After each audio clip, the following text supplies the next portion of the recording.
Magluluto po ako ngayon ng saluna lentils. Yan. Ang tawag po dito sa kanila is adas. Yan po siya.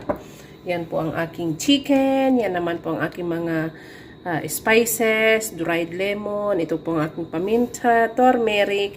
Ito naman po ang aking spices para sa aking chicken. Ito naman po ang aking mantika, yung butter ghee. So, ayan po ang aking mga ingredients.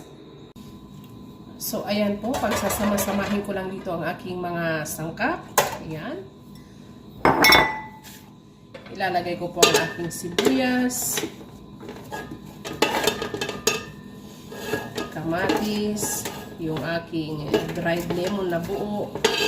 Ayan. Tapos, itong aking mga spices, lagay ko lang siya dyan. At ito po ang aking pinaka mantika. Then, sasangkutsahin ko lang po siya. Nasaan ang aking lighter?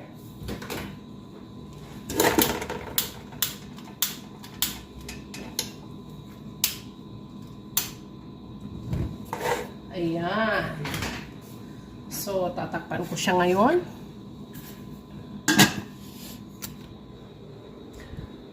Nakalimutan ko maglagay ng tomato paste. Asan ang aking tomato paste? Meron akong bukas dito sa ref. Kaya ito muna yung aking gagamitin. Ayoko kasing magbukas. Kung meron naman bukas pa.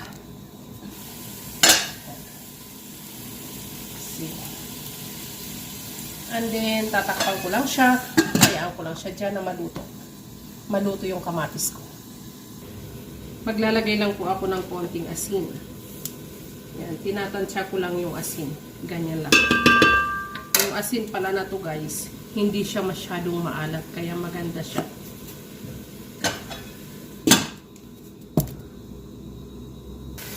So, ayan. Nasangkutsa ko na po siya. Dapat po ganyan yung kamatis. As in, natutunaw po siya talaga. Para yung lasa is nandyan po nakadikit talaga siya sa manok. So, lalagyan ko na siya ngayon ng tubig.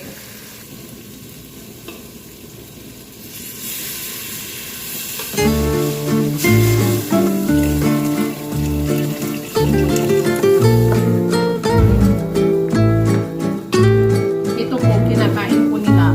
Partner ng fugos.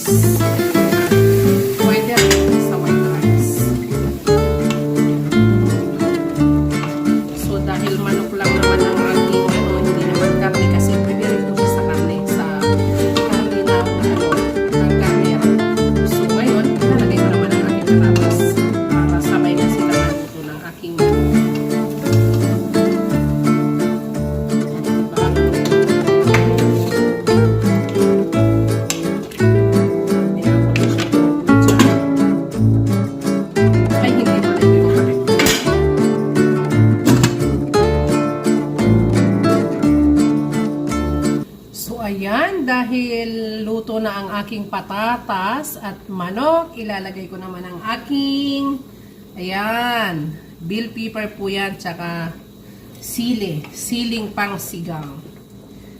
And then, ilalagay ko naman po itong aking lentils. See?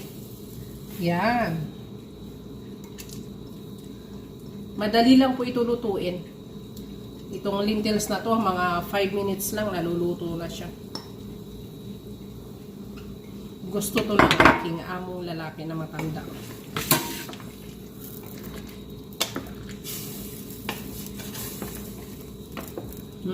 And then, dyan ka lang hanggang sa luto. Mamaya babalikan ulit kita.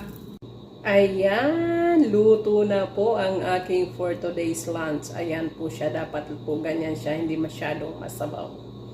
So, yan po ang aking for today's lunch.